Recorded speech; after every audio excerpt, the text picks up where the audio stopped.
بسم الله الرحمن الرحيم. عزيزي المشاهد، احنا النهارده موجودين في استاد المنصوره الرياضي. النهارده بنشهد بطولات الكاراتيه على مستوى الاتحاد. معانا ابن بالقاس وابن الاستاد هيكلمنا بنفسه وهيدينا داتا النهارده عن المهرجان اللي موجود 3 ايام في المنصوره. ازي حضرتك؟ حضرتك عرف الناس مين الرياضي الكبير المنصوري ياسر أبو طبعا ياسر عبد القادر المدير الفني نادي بالقاس الرياضي والمدير الفني لاستاد المنصوره. انا الحمد لله مصنف دولي واخد الشاره الدوليه من الاتحاد الدولي سنه 2019. وطبعا الحمد لله قعدت في السعوديه حوالي 20 سنه، والحمد لله عندي ابطال اسيا والحمد لله مطلع ابطال بلجيكا. الحاجه الثانيه النهارده عندنا بطوله البراعم الرسميه وبطوله 10 و11 رسميه في الاهليه، ومشاركين باسم نادي بالقاس الرياضي ومشاركين باسم استاد المنصوره. الحمد لله عاملين ميداليات النهارده ذهب وفضه في الجماعه. الاتحاد طبعا الاتحاد بيرقصه الدكتور محمد حسن الطهراوي، وعامل شغل جامد. عندنا ابطال عالم الحمد لله الكاراتيه اولمبي، عندنا ميداليات اولمبيه، فالحمد لله الكاراتيه عالي قوي قوي في العالم. احنا بنقول ان المدينه الجميله اللي ثبتت فعلا قدرتها في مصر والوطن العربي، والاستاد اللي احنا بنقول المنصوره ايقونه الجمال في الشرق الاوسط.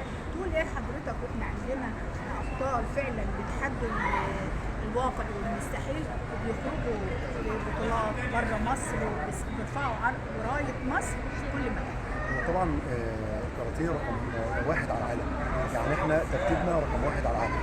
الكاراتيه في مصر 5 اوزان على مستوى العالم، مصر محتاجه 3 اوزان على مستوى العالم. عندنا لاعب ممدوح، لاعب عبد الله ممدوح اول عالم تصنيفه رقم واحد على العالم. لاعب يوسف بدوي ده اول عالم تصنيفه رقم واحد على العالم. لاعب طه اول عالم تصنيفه رقم واحد على العالم.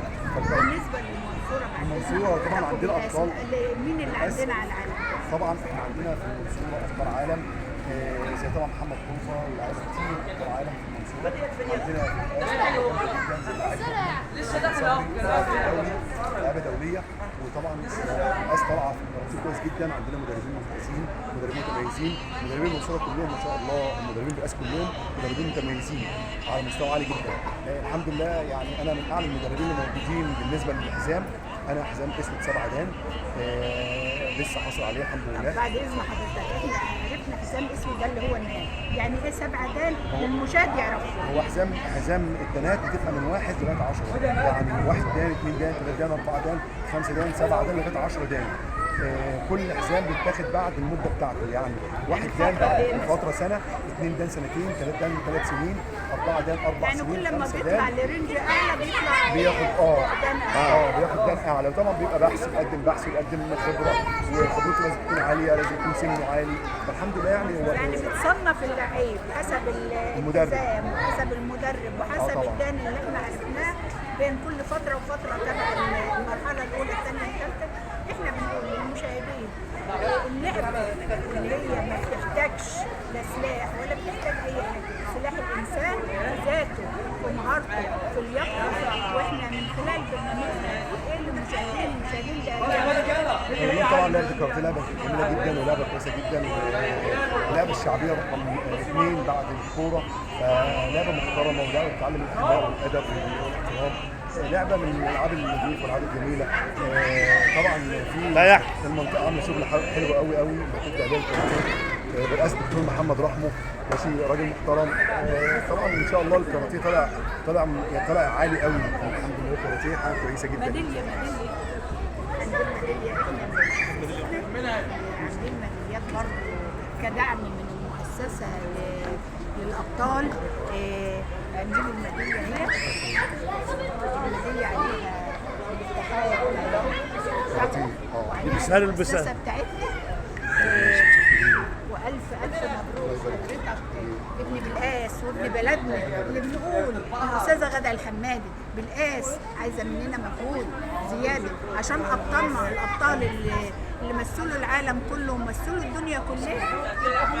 واحنا عندنا كمان اكاديميه النور الدوليه في بالقاس، دي تعتبر اكاديميه صرح كبير، حاجه كويسه جدا وفيها ابطال، وطبعا مطلعه ابطال وعندها كل 3 سنين وعندها ابطال دوليين، ابطال جامدين جدا، وان شاء الله مكملين في بالقاس لاولاد بالقاس باذن الله. من بالقاس والكابتن مجدي، عايز تقول ايه يا كابتن مجدي النهارده وانت معاه رئيس نادي الرياض؟ والله انا سعيد بالكابتن ياسر البنور، لان اسطوره الكاراتيه في بالقاس في مصر كلها بالكامل والوطن العربي هو اسطوره الكاراتيه فعلا، وعامل شغل جامد نطلع ابطال ومسمعه على مستوى مصر بالكامل.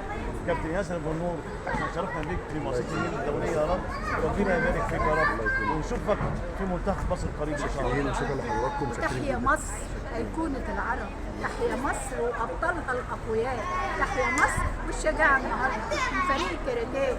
تعالوا بينا للسهلة المغطاة، شوفوا احنا بنعمل ايه، بنزرع الأمل في عيون أطفال بتتولد، ونقول تحيا مصر. سعدت بحضرتك وسعدت بحضرتك، كل سنة وأنتم بخير وألف ألف مبروك النجاح النهارده اللي هيحققه في استاد المنصورة الرياضي. ان شاء الله. ان شاء الله.